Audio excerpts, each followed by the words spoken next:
Welcome to miniOrange.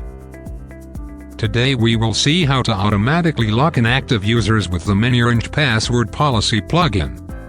Click on the miniOrange Password Policy plugin from the left side menu, and select the Advanced Setting option. Automatically lock inactive users. This setting will help you to temporarily lock those users who are inactive for a selected amount of time.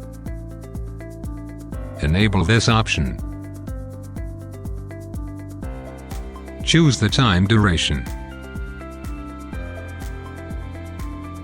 You can also select for these days, weeks and months.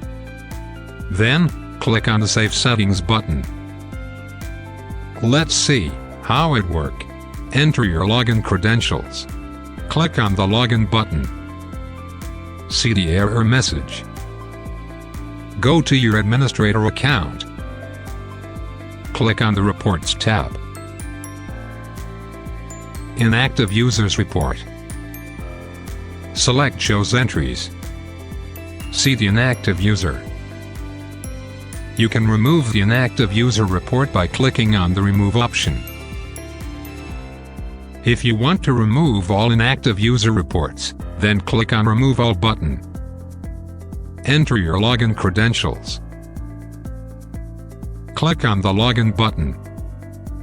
See the automatically lock inactive user removed successfully. We hope that the video was useful for you, and thanks for watching.